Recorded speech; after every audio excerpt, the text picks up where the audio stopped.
డబ్బు రూపకంగా ఏది ఎక్కువ కలెక్షన్స్లో వచ్చింది మీ సినిమా ఇప్పటివరకు? అంటే అంటే కలెక్షన్స్ పరంగా చేసిన ఇప్పటివరకు చేసిన సినిమాలన్నీ బ్లాక్ బస్టర్లు అండి.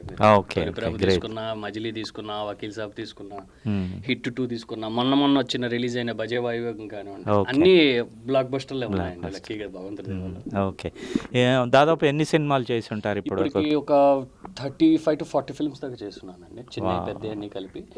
లక్కీగా నాకు ఒక 2 years బ్యాక్ నుంచి హీరోగా అవకాశాలు వచ్చినాయి. అండ్ పీపుల్స్ మీడియా అనే ఒక సంస్థలో ఒక సినిమా హీరోగా చేస్తున్నాను. నెక్స్ట్ రిలీజ్ ఉంది నరుడు బతుకున్నట్టునా అని. Okay okay, great. ఇప్పుడు ఈ 30-40లో అంటే మీకు ఏ రకంగా నచ్చుతుంది? విలనా, హీరోనా, సైడ్ క్యారెక్టరా, లేకపోతే ఏ క్యారెక్టర్ అంటే మీకు నేను ఈ పాత్రలో జస్టిఫై చేయగలను, బలంగా నేను నా నటుని నిరూపించుకోగలను అంటే ఒక్కొక్కళ్ళకి ఒక్కొక్క టాలెంట్ ఉంటుంది.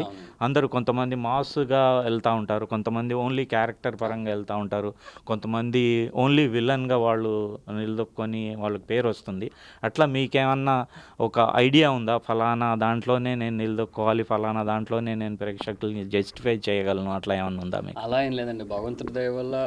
అంటే నాకు విజయ్ సేతుపతి గారు అంటే కొంచెం ఇష్టం అండి. ఇలాగా హీరో విలన్ గా క్యారెక్టర్ ఏదున్నా అంటే ఇక్కడే ఉండాలి, అదే ఛాలెంజింగ్ చేసుకోవాలి, ఏదొచ్చినా దాన్ని జస్టిఫై చేయగలరు.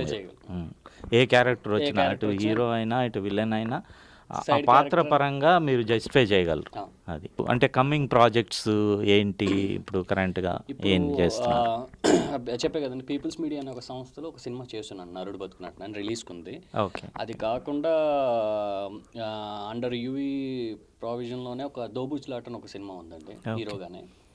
ఆహా ఒరిజినల్కి ఒక సినిమా హీరోగా ఉంది. ఇవన్నీ రిలీజ్కి ఉన్నాయి, నెక్స్ట్ అబౌట్ రిలీజ్కి ఉన్నాయి. అండ్ ఒక కథ విన్నాను, తొందరలో ఇక్కడ షూట్ చేస్తాను అమెరికాలో. అమెరికాలో, గ్రేట్. అంటే మళ్ళీ ఒకసారి మేము మా స్టూడియోకి వచ్చే ఛాన్సెస్ ఉన్నాయి. తప్పకుండా.